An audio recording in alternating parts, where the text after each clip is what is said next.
The odds on this fight really surprised me, and honestly, I think it might be a steal grabbing Jamie Pickett.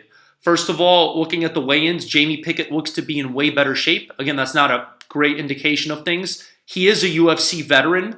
Joseph Holmes is a newcomer. He's coming off a knockout win of Jonathan Patti, who, if you remember, Jamie Pickett knocked him out on the Contender Series. He was up actually losing the fight, and then he came back and knocked him out to win his contract. And Jamie Pickett is a super inspiring story. He was going to quit and ended up wanted to become a trucker, and then he gave it one more chance and joined the UFC. So he is tough and he has grit and heart in him. And I know he's lost a few fights, but I really think that Jamie Pickett is the play here. So, looking at, mind you, Jonathan Patti, after losing to Jamie Pickett, he lost to a man named Chauncey Foxworth, and then he lost to Joseph Holmes. So he was coming, this is his third loss in a row, and, he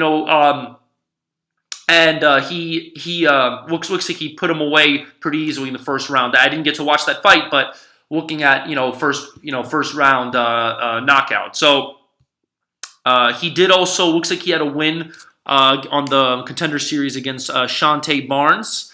Actually, that's I haven't had a chance to see that fight either.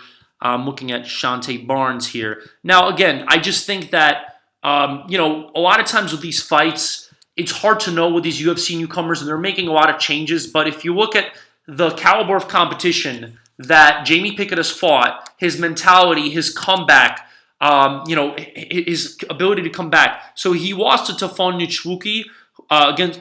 He lost by decision, which Tafon is a tough guy. I know he lost to the Korean. I think his nickname is the Turtle, Jun something, and he did lose to Jordan Wright. Also a tough out, especially in the first round. He has a lot of power, and he beat Laureano Staropoli. Mind you, Laureano, this is like his fourth loss in a row. I don't even know if he's going to be in the UFC anymore.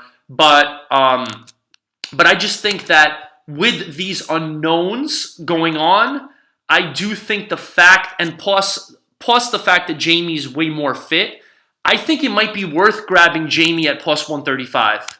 Again, this could. I just think that with this incomplete information, betting is always a situation of incomplete information. I mean, you look at it, for example, I always like to bring up the example of Korean Zombie when he fought Brian Ortega. I mean, Brian Ortega made a lot of changes, and, it seemed like that the style of Korean Zombie would actually, nullify and beat Brian Ortega pretty easily, but then, next thing you know, Brian Ortega makes all these improvements and beats him pretty handily. So, there's always going to be incomplete information. And the absence of incomplete information with, fighting the tougher competition, and being more fit and having that resilient mindset, I think it's worth taking gamble on Jamie Pickett at plus 135. I think it might be worth it. So, take it for what it's worth. Again, it's one of those fights where, you never know. What if Joseph Holmes comes and knocks, Jamie Pickett out in the first round? You kind of feel stupid, but I do think that it might be worth grabbing it. Now, looking at it too, the over 1.5 for this middleweight fight is plus 160. Again, might be worth, looking at these weird kind of plays where there's a lot of unknowns. All you got to do is get over plus 160 in the middleweight fight, and Jamie Pickett has gone to the decision. I think it might be worth, having a gamble at Jamie Pickett, either grabbing Jamie Pickett at plus 135 or the under one. No, I'm sorry. The over 1.5 is minus 200. The under 1.5 is plus 160. So scratch that. You can ignore that. But I do think that, with the lack of information on this fight, I think that, Jamie Pickett might be worth grabbing at plus 135. Take it for what it's worth. Again, I haven't got to see too much footage of this fight, but based on a few things jumped out at me, the fitness, the fact that with the tougher competition, so we'll see. So take it for what it's worth. Thanks so much. And again, thank you guys, and hope you subscribe and like the video. Thanks.